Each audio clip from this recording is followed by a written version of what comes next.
नमस्कार विद्यार्थियों। कल की क्लास में हमने लोकतांत्रिक शासन व्यवस्था में सरकार के बारे में पढ़ा था। जैसे कल मैंने आपको बताया था कि साहब किस प्रकार से भारत ने लोकतांत्रिक शासन व्यवस्था को अपनाया और लोकतांत्रिक शासन व्यवस्था में संघीय रूप को अपनाया। क्यों लोकतांत्रिक शासन व्यवस्था के अनेक रूप होते हैं, जिसमें अध्यक्षात्मक होता है, संसदीय होता है, संघात्मक होता है, एकात्मक होता है। तो भारत में इनमें संसदीय रूप को अपनाया, संघात्मक को अपनाया। उसमें अपन ने देखा कि साहब किस प्रकार से भारत में 3 स्तर पर सरकारें पाई जाती हैं। शासन व्यवस्था 3 स्तर पर पाई जाती है, जिसमें केंद्र सरकार है, राज्य सरकार है और स्थानीय शासन है। भारत का संविधान जब निर्मित हुआ तो भारतीय संविधान निर्माताओं ने भारत को स्वतंत्र संप्रभु लोकतांत्रिक गणराज्य के रूप में स्वीकार किया। यानी भारत लोकतांत्रिक गणराज्य है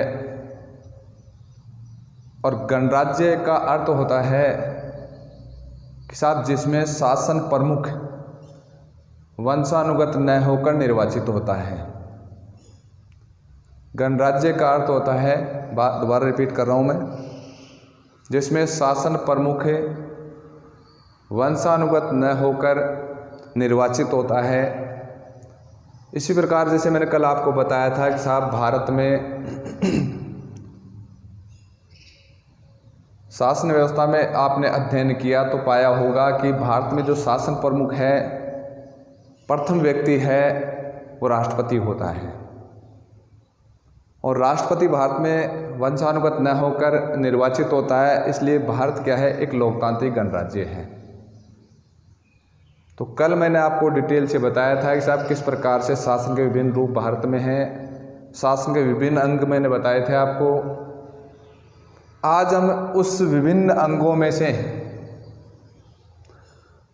आगे प्रत्येक अंग का थोड़ा विस्तृत वर्णन पढ़ेंगे। तो आपने कल नोट किया होगा कि सबसे पहले मैंने जो नाम लिखा था केंद्रीय शासन, और केंद्रीय शासन में व्यवस्थापिका, और व्यवस्थापिका में सबसे पहले मैंने नाम लिखा था वो था राष्ट्रपति। और मैंने आपको बताया था कि साहब भारत का एक राष्ट्रपति होता है जो व्यवस्थापिका और कार्यपालिका दोनों का मुखिया होता है। व्यवस्थापिका जो काम करती है कानून बनाना, तो कानून निर्माण प्रक्रिया में प्रमुख भागीदारी राष्ट्रपति की होती है। तो जैसे मैंने कहा कि साहब भारत में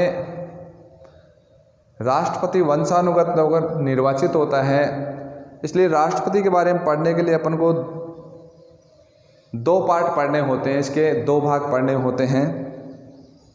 पहला भाग होता है राष्ट्रपति का निर्वाचन प्रक्रिया और दूसरा भाग होता है राष्ट्रपति की शक्तियां और अधिकार। तो सबसे पहले अपन पढ़ेंगे राष्ट्रपति की निर्वाचन प्रक्रिया। जैसे मैंने कहा, भी आपको दोबारा रिपीट कर रहा हूं कि भारत में राष्ट्रपति वंशानुगत नहीं होता है, उसका निर्वाचन होता है। इसी कारण से भारत को एक लोकतांत्रिक गणराज्य कहा जाता है। तो निर्वाचन प्रक्रिया पढ़ेंगे अपन। तो देखो यहाँ पर अपना देश का जो राष्ट्रपति है, राष्ट्रपति की निर्वाचन प्रक्रिया।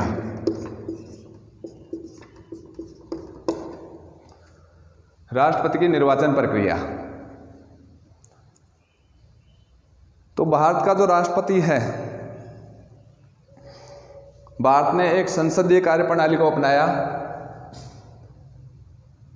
और संसदीय शासन व्यवस्था में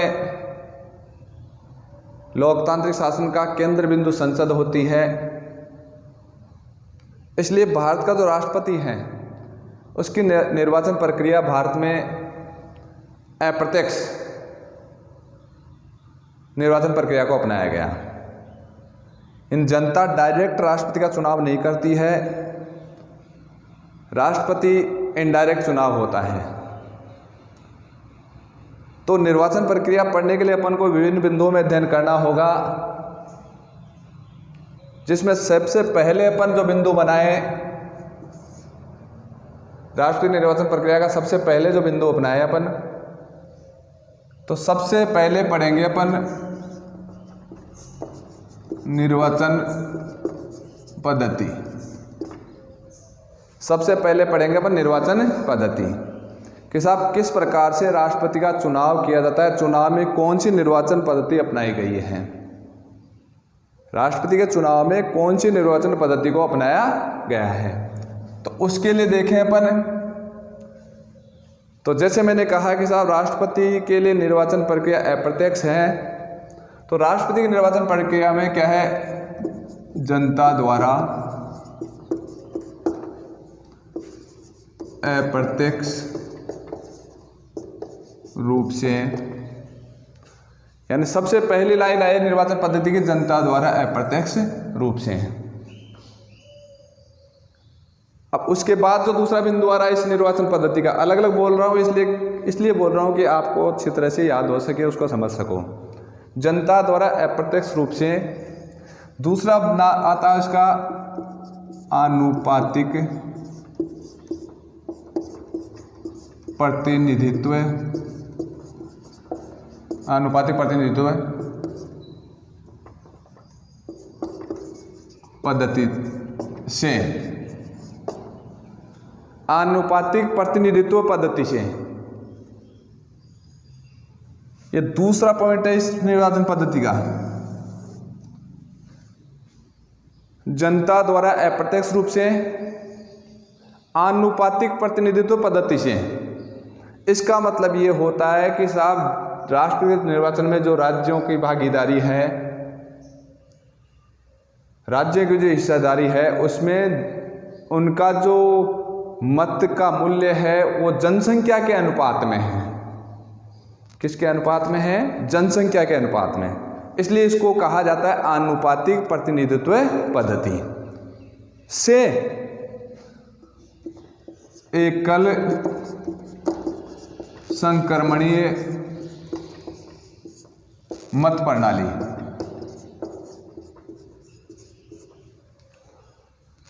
इस पद्धति का थोड़ा नाम लंबा है, लेकिन डिटेल से अगर पढ़े अलग अलग समझे अपन, एकल संक्रमणीय मत प्रणाली,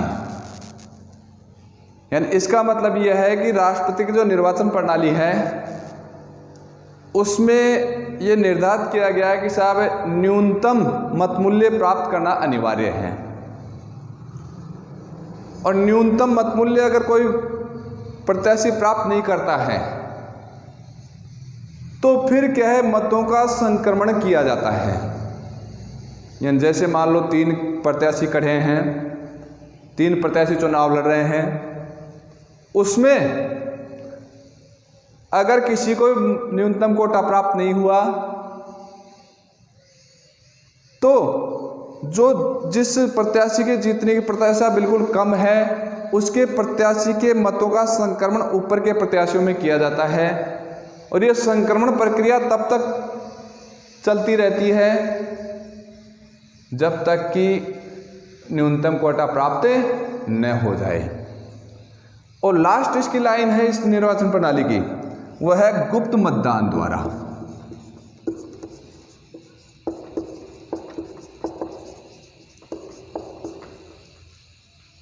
तो निर्वाचन पद्धति राष्ट्रपति की हुई, उसको मैंने अलग अलग खोलकर आपको बताया कि जनता द्वारा अप्रत्यक्ष रूप से, या जनता डायरेक्ट चुनाव नहीं करती है, जनता डायरेक्ट चुनाव नहीं करती है, जनता द्वारा अप्रत्यक्ष रूप से आनुपातिक प्रतिनिधित्व पद्धति द्वारा, यानी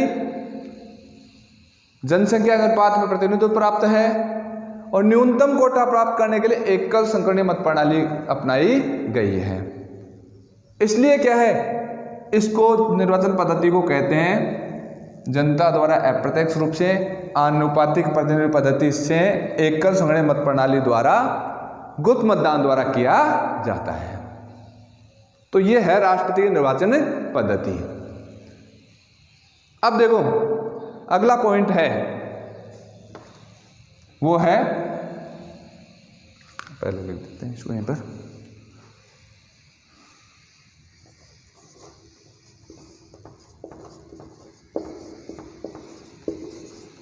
निर्वाचक मंडल। अब आपने पहली लाइन पढ़ी यहां पर जनता द्वारा अप्रत्यक्ष रूप से, तो आपके माइंड में आएगा कि साहब फिर जनता भाग ले लेते तो कौन भाग लेता है इसके निर्वाचन में। तो राष्ट्रपति के निर्वाचक मंडल को अपन दो भागों में बांटते हैं। राष्ट्रपति के निर्वाचक मंडल को अपन दो भागों में बांटते हैं। पहला भाग है, यानी निर्वाचक मंडल यानी चुनाव में कौन भाग लेता है, तो पहला है संसद के दोनों सदनों के निर्वाचित सदस्य। पहला निर्वाचक मंडल तो ये हो गया, यानी संसद के दोनों सदनों के निर्वाचित सदस्य इसमें भाग लेते हैं। निर्वाचक मंडल है यानी चुनाव में भाग कौन लेता है, तो संसद के दोनों सदनों के निर्वाचित सदस्य इसमें भाग लेते हैं। और दूसरा है राज्य तथा संघ क्षेत्रों की विधान सभाओं के निर्वाचित सदस्य। यानी संसद के दोनों सदन है, लोकसभा और राज्यसभा, उसके दोनों सदन के सदस्य निर्वाचित सदस्य। दूसरा निर्वाचक मंडल है राज्य तथा संघ क्षेत्रों की, राज्य तथा संघ क्षेत्र यानी संघ क्षेत्र के कुछ ऐसे हैं जिनमें विधानसभाएं हैं, जैसे दिल्ली है, पुडुचेरी है, आगे जम्मू कश्मीर में स्थापित होगी। तो राज्य तथा संघ क्षेत्रों की विधानसभाओं के निर्वाचित सदस्य। तो निर्वाचक मंडल के यहां पर दो भाग है साहब। पहला है संसद के दोनों सदनों के निर्वाचित सदस्य, दूसरा है राज्य तथा संघ क्षेत्रों की विधानसभाओं के निर्वाचित सदस्य। ये सभी भाग लेते हैं। तो दूसरा पॉइंट हो गया इसका निर्वाचक मंडल, यानी चुनाव में कौन भाग लेता है। निर्वाचक मंडल यानी चुनाव में कौन भाग लेता है। अब आगे देखें अपन,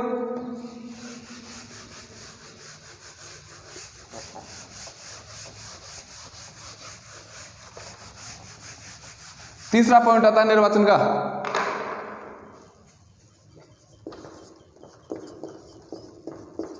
योग्यताएं यानी राष्ट्रपति का उम्मीदवार कौन हो सकता है। राष्ट्रपति का उम्मीदवार कौन हो सकता है, वो योग्यताएं हैं। तो योग्यताओं में देखो, सबसे पहली योग्यता है जो आपको ध्यान होगा, मेरे हिसाब से चुनाव प्रक्रिया जितनी भी है, उन सभी चुनाव प्रक्रिया में जितनी पढ़ोगे आप, चाहे लोकसभा हो, चाहे राज्यसभा हो, चाहे विधानसभा हो, चाहे सरपंच हो, चाहे प्रधान हो, उनमें एक योग्यता सेम होती है, वह है साहब भारत का नागरिक हो। पहली योग्यता यानी भारत की नागरिकता होना चाहिए, भारत का निवासी होना चाहिए, नागरिक होना चाहिए। दूसरी योग्यता है न्यूनतम आयु की आती है दूसरी योग्यता। तो न्यूनतम योग्यता, न्यूनतम आयु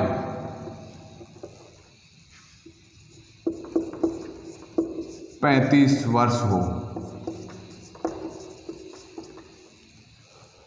दूसरी योग्यता आती है इसकी, न्यूनतम आयु 35 वर्ष हो।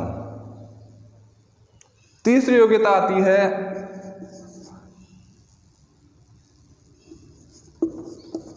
लोकसभा में चुने जाने की योग्यता हो।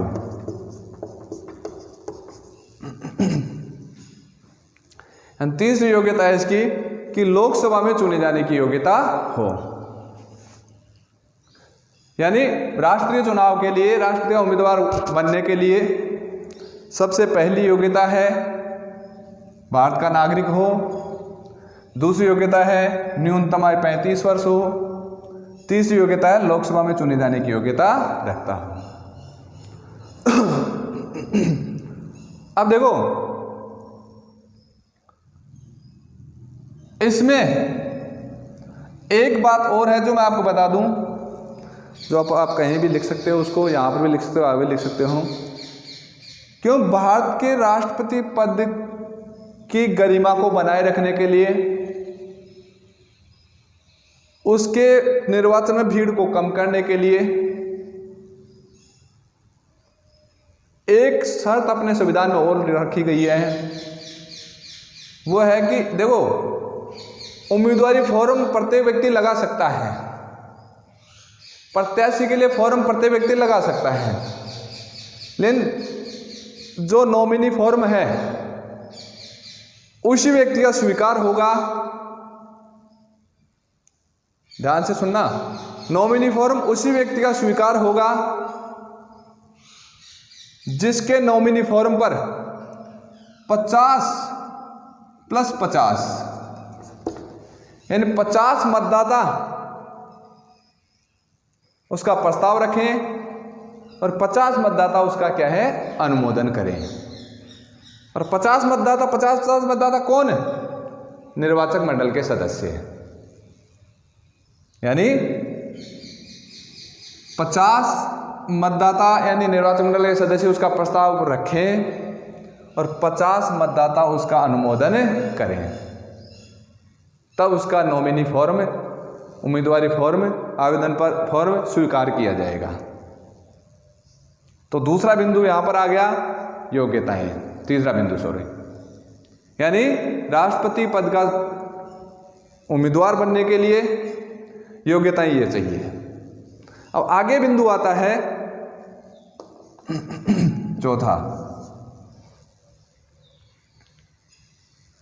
कि साहब यहां पर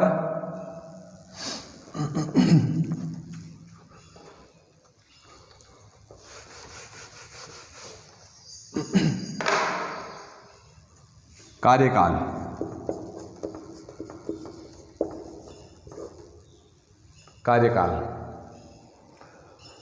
यानी राष्ट्रपति का कार्यकाल कितना रखा गया है?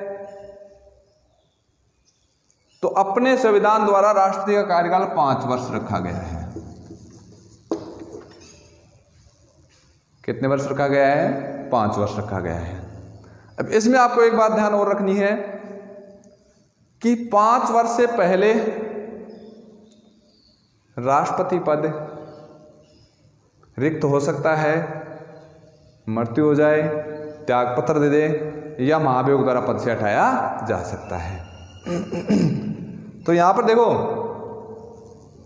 अगर राष्ट्रपति, भारत के संविधान में एक प्रावधान है, अगर राष्ट्रपति का पद कार्यकाल से पूर्व रिक्त हो जाता है, इसको गौर से सुनना, कार्यकाल से पूर्व, जैसे मान लो 2 वर्ष राष्ट्रपति ने कार्यकाल किया, 2 वर्ष के बाद राष्ट्रपति का पद रिक्त हो गया, तो नए राष्ट्रपति का चुनाव पूर्ण कार्यकाल के लिए दोबारा होता है, शेष कार्यकाल के लिए नहीं होता है, संपूर्ण कार्यकाल के लिए 5 वर्ष के लिए दोबारा होता है। जैसे अमेरिका में ऐसी व्यवस्था है कि अमेरिका में राष्ट्रपति का पद रिक्त हो जाए तो शेष समय के लिए राष्ट्रपति का चुनाव होता है, जबकि भारत में राष्ट्रपति पद किसी कारणवश रिक्त हो जाए तो दोबारा राष्ट्रपति का चुनाव है, पूर्ण कार्यकाल के लिए होता है।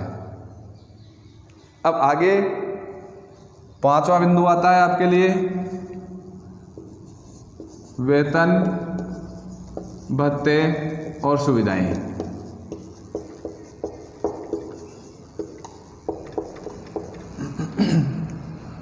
वेतन, भत्ते और सुविधाएं। तो राष्ट्रपति को वेतन समय समय पर संसद द्वारा निर्धारित वेतन प्राप्त होता है। समय समय पर राष्ट्रपति को संसद द्वारा निर्धारित वेतन प्राप्त होता है। और भत्ते हैं वो मान लो बिजली है, पानी है, टेलीफोन है, हवाई यात्राएं हैं, रेल यात्राएं हैं, ये भत्ते और सुविधाएं प्राप्त होती हैं। और कार्यकाल के दौरान वो राष्ट्रपति भवन में निवास करता है और कार्यकाल समाप्त होने के बाद भारत सरकार द्वारा राष्ट्रपति को एक विशेष भवन निर्माण करके दिया जाता है। तो ये विशेष आपके वेतन भत्ते और सुविधाएं हैं। अब एक पॉइंट अपन यहां पर बता दें जिसको अभी रिपीट किया था मैंने, पद मुक्ति।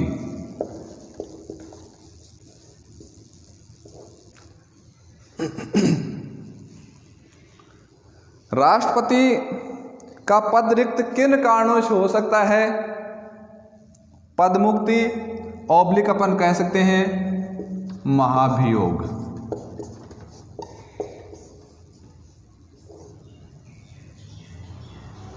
यानी राष्ट्रपति पद रिक्त कैसे हो सकता है?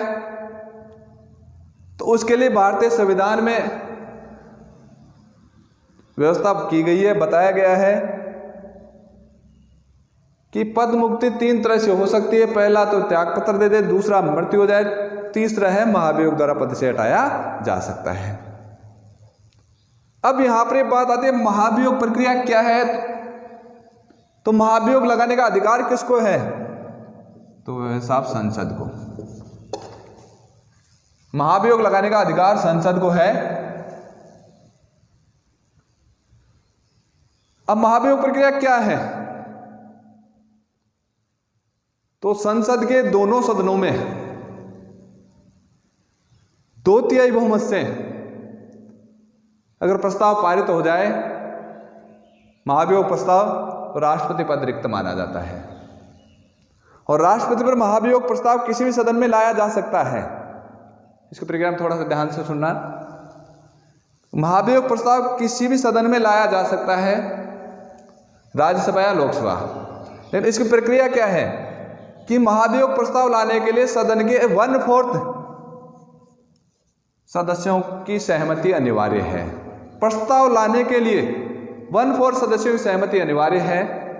और जब 1/4 सदस्यों की सहमति हो गई तो उसके बाद उस प्रस्ताव पर चर्चा होगी और चर्चा होने के बाद उस पे 2/3 यानी 2/3 बहुमत से वो प्रस्ताव पारित होना चाहिए। अगर किस सदन में आया 1/4 से प्रस्ताव रखा गया, 2/3 से पारित हो गया, तो फिर दूसरे सदन में जाएगा और दूसरे सदन में वो सेम प्रक्रिया है। 1/4 की सहमति चाहिए और 2/3 से उसको पारित होना चाहिए। और दूसरे सदन में भी अगर इसी प्रकार से प्रक्रिया संपूर्ण हो गई तो जिस दिन दूसरे सदन में प्रस्ताव पारित होगा उसी दिन से क्या है, राष्ट्रपति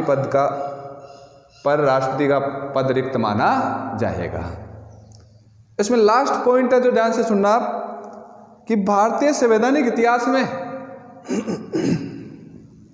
अभी तक राष्ट्रपति के भारत के संवैधानिक इतिहास में अभी तक महाभियोग प्रस्ताव नहीं लाया गया है। तो ये राष्ट्रपति निर्वाचन प्रक्रिया है जिसको अपन ने देखा यहां पर। अब इसमें एक बात जो रिपीट करनी है वो मैं आपको बताता हूं। अपन ने निर्वाचन प्रक्रिया देखी, निर्वाचन पद्धति देखी। निर्वाचन पद्धति में अपन ने देखा कि साहब जनता द्वारा अप्रत्यक्ष रूप से आनुपातिक प्रतिनिधित्व पद्धति द्वारा एकल संगणन मत प्रणाली से गुप्त मतदान द्वारा चुनाव किया जाता है। तो इसमें एक पॉइंट और आता है कि साहब मत मूल्य निर्धारण। आपने सुना भी पढ़ा भी कि साहब राष्ट्रपति के निर्वाचक मंडल के 2 भाग हैं। राष्ट्रपति निर्वाचन मंडल के 2 भाग हैं। पहला संसद के दोनों सदनों के निर्वाचित सदस्य और दूसरा राज्य तथा संघ क्षेत्रों की विधानसभा में निर्वाचित सदस्य। तो जैसे मैंने आपको बोला था कि जनसंख्या के अनुपात में मत मूल्य दिया जाता है, जनसंख्या के अनुपात में मत मूल्य दिया जाता है। तो इस हिसाब से जो दोनों निर्वाचक मंडल है, दोनों निर्वाचक मंडल का मत मूल्य बराबर होता है। कैसे कि संसद के दोनों सदनों के निर्वाचित सदस्य पूरे देश की जनता उनका चुनाव करती है, और विधानसभा के निर्वाचित सदस्यों का चुनाव पूरे देश की जनता करती है। इसलिए दोनों निर्वाचन मंडलों का मत मूल्य बराबर होता है। तो मत मूल्य कैसे निकाला जाता है, किस प्रकार से मत मूल्य निर्धारित किया जाता है, उसके लिए यहां पर देखो पहला पॉइंट अपन देखें, मत मूल्य निकाले विधानसभा के सदस्यों का मत मूल्य। तो यहां पर अपन पॉइंट बनाएंगे राज्य तथा संघ क्षेत्र की विधान सभाओं के सदस्यों का मत मूल्य बराबर। इसका फिक्स क्राइटेरिया बनाया गया है कि साहब राज्य तथा संघ क्षेत्र की विधानसभाओं के सदस्यों का मत मूल्य बराबर। तो इसमें आएगा राज्य तथा संघ क्षेत्र की जनसंख्या बटा,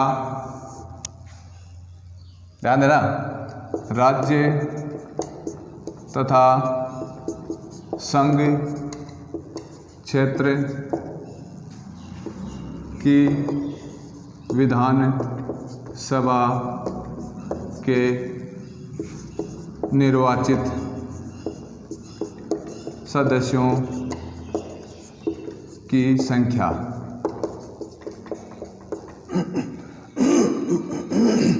भाग 1000। ये सूत्र है, देखो इससे एक विधानसभा सदस्य का मत मूल्य निकल जाता है। यानी राज्य तथा संघ क्षेत्र की जनसंख्या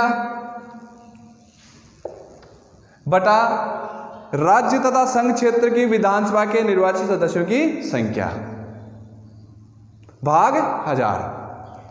इससे एक विधानसभा सदस्य का मत मूल्य निर्धारित हो जाता है और विधानसभा सदस्य का मत मूल्य निकल जाता है। और दूसरा जो निर्वाचक मंडल है कौन सा, संसद के सदस्यों का मत मूल्य बराबर।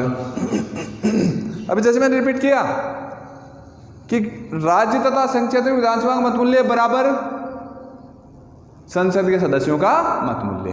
तो यहां पर आएगा अपने देश के पूरे देश की विधानसभाओं का मत मूल्य, राज्य तथा संघ क्षेत्रों की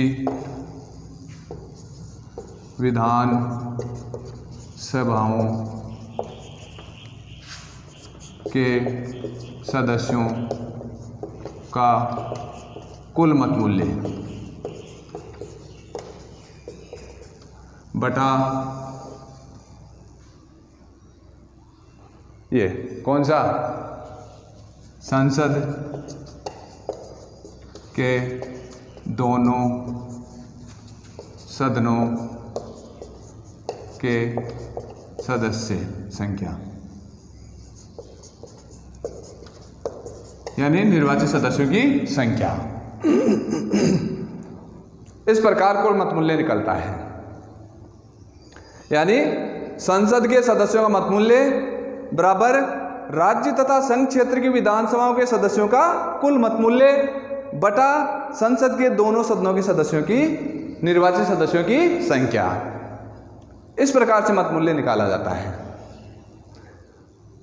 इसमें उदाहरण डालकर आप देख सकते हो कि जैसे मान लो राजस्थान की जनसंख्या कितनी है, राजस्थान की जनसंख्या विधानसभा सदस्य मान लो 200 है, तो ऊपर जनसंख्या डालकर नीचे 200 डालकर भाग 1000 करके उसको कर सकते हो।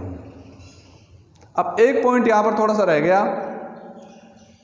जैसे मैंने निर्वाचन पद्धति में आपको बताया था, निर्वाचन पद्धति के दो भाग आपने समझ लिए कि जनता द्वारा अप्रत्यक्ष रूप से आनुपातिक प्रतिनिधि पद्धति द्वारा एकल संगणित मत प्रणाली से चुनाव किया जाता है। तो मैंने अब बीच में बोला था आपको कि राष्ट्रपति पद का चुनाव जीतने के लिए न्यूनतम कोटा प्राप्त करना अनिवार्य है। तो यहां पर एक और लिखा देता हूं आपको, न्यूनतम कोटा कैसे निकलता है। न्यूनतम कोटा बराबर, इसका सूत्र है डाले गए वैध मतों की संख्या, वैसे डायरेक्ट लिख सकते हैं इसको, बटा 2 + 1। राष्ट्रपति चुनाव के समय अगर न्यूनतम कोटा का सूत्र लिखें अपन, तो डाले गए वैध मतों की संख्या बटा 2 + 1। यानी मान लो थोड़ी देर के लिए 100 मत डाले गए, तो 100 बटा 2 + 1 बराबर यानी 51 मत। 51 मत प्राप्त करना अनिवार्य है। अगर 51 मत प्राप्त नहीं करते हैं तो फिर मतों का क्या किया जाता है, संक्रमण किया जाता है। और संक्रमण प्रक्रिया आपको बता दें, दोबारा रिपीट कर रहा हूं इसको, संक्रमण प्रक्रिया तब तक चलती रहती है जब तक कि न्यूनतम कोटा प्राप्त न हो। और न्यूनतम कोटा प्राप्त नहीं हो तो उसमें फिर सबसे अधिक विजेता को, सबसे अधिक मत प्राप्त को विजेता घोषित कर दिया जाता है। और भारत के संवैधानिक इतिहास में, इसके बारे में डिटेल याद रखनी है आपको, भारत के संवैधानिक इतिहास में संक्रमण प्रणाली एक बार अपनाई गई है। अब तक जो जितने भी राष्ट्रपति चुनाव हुए हैं उन राष्ट्रपति चुनावों में संक्रमण प्रक्रिया एक बार अपनाई गई है, और वो है 1969। 1969 में राष्ट्रपति के चुनाव हुए थे। उस राष्ट्रपति के चुनाव में 3 प्रत्याशी थे, वीवी गिरी, नीलम संजीव रेड्डी और श्री देशमुख। तो किसी भी प्रत्याशी को न्यूनतम कोटा प्राप्त नहीं हुआ। तब श्री देशमुख के मतों का संक्रमण वीवी गिरी और संजीव रेड्डी में किया गया और उसमें वीवी गिरी विजेता घोषित हुए। अब इस निर्वाचन प्रक्रिया की एक डिटेल और थोड़ी सी बता देता हूं आपको कि जो मत पद्धति है, जिसको दोबारा रिपीट कर रहा हूं मैं, राष्ट्रपति निर्वाचन की मत पद्धति है, मत प्रणाली है, निर्वाचन पद्धति, उसको दोबारा रिपीट कर रहा हूं मैं कि राष्ट्रपति की निर्वाचन पद्धति जनता द्वारा अप्रत्यक्ष रूप से इसलिए बोला क्योंकि 2 निर्वाचन मंडल जनता उनका चुनाव करती है, विधानसभा का चुनाव करती है, संसद का चुनाव जनता करती है, और विधानसभा संसद के सदस्य मिलकर राष्ट्रपति का चुनाव करते हैं। आनुपातिक प्रतिनिधि पद्धति द्वारा एकल संगणित मत प्रणाली से गुप्त मतदान द्वारा किया जाता है।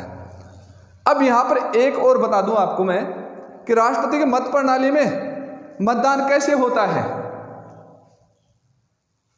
तो इसमें देखो, संक्रमण इसलिए होता है, कैसे हो पाता है वो अपन देखते हैं कि राष्ट्रपति के चुनाव में प्रत्याशियों के अनुसार मतदाता को वरीयता देनी पड़ती है, यानी उनको पसंद डालनी पड़ती है। जैसे मान लो 4 मतदाता खड़े हो गए साहब, 4 प्रत्याशी हैं। अब 4 प्रत्याशियों में एक वोटर जाएगा, जैसे मान लो कि नंबर 1, नंबर 2, नंबर 3, नंबर 4, 4 प्रत्याशी खड़े हो गए साहब। अब यहां पर वोटर जाता है।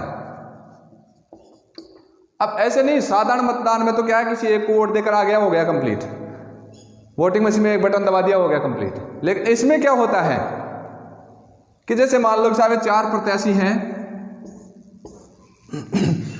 वोटर जाएगा, उसको चारों को वोट डालने हैं, यानी अपनी पसंद डालनी है। थोड़ी देर से वोटर गया, उसने तीसरे नंबर को फर्स्ट वरीयता दी, दूसरे नंबर को सेकंड वरीयता दी, थर्ड वरीयता दी, और यहां पर फोर्थ वरीयता दी। इस प्रकार से वरीयता देनी पड़ती है। और न्यूनतम कोटा में क्या होता है कि पहले गणना फर्स्ट वरीयता की होती है। और न्यूनतम कोटा प्राप्त न हो तो फिर सेकेंड वरीयता की गिनती होती है, फिर थर्ड वरीयता की गिनती होती है। इस प्रकार से एक तरह से संकरण प्रणाली चलती रहती है। यानी जो विजेता होने की संभावना नहीं है उसको कंपटीशन से बाहर कर दिया जाता है, और उसके बाद में जो है कंपटीशन में उनके जो बाहर हुआ है उसके फर्स्ट वरीयता, सेकेंड वरीयता, थर्ड और फोर्थ वरीयता को उनके मतों में डाला जाता है। इस प्रकार से न्यूनतम कोटा निकाला जाता है। तो इस प्रकार से आज क्लास में अपन ने देखा कि राष्ट्रपति की निर्वाचन प्रक्रिया कि साहब राष्ट्रपति की चुनाव प्रक्रिया किस प्रकार से है, कौन राष्ट्रपति बन सकता है, कितने समय के लिए बन सकता है, किस प्रकार से बनता है, और वर्तमान समय में आपको पता ही होगा राष्ट्रपति कौन है। तो प्रत्येक 5 वर्ष पर राष्ट्रपति का चुनाव होता है, और व्यवस्थापिका पहला पॉइंट यहां पर कंप्लीट हो गया। व्यवस्थापिका मैंने कल केंद्रीय सेंट्रल व्यवस्थापिका मैंने कल 3 पॉइंट बताए थे, राष्ट्रपति, लोकसभा और राज्यसभा। तो राष्ट्रपति का पहला पॉइंट कंप्लीट हो गया यहां पर, राष्ट्रपति की निर्वाचन प्रक्रिया। अब आप लोगों को क्या करना है कि आपके पास बुक होगी, उस बुक में एक बार रीडिंग करें, 2 बार रीडिंग करें। इस अपनी ऑनलाइन क्लास में अगर कोई पॉइंट समझ में नहीं आ रहा उसको बार बार रिपीट करके, और कोई समस्या हो तो ऑनलाइन रिक्वेस्ट या मान लो पर्सन डाला जा सकता है। धन्यवाद।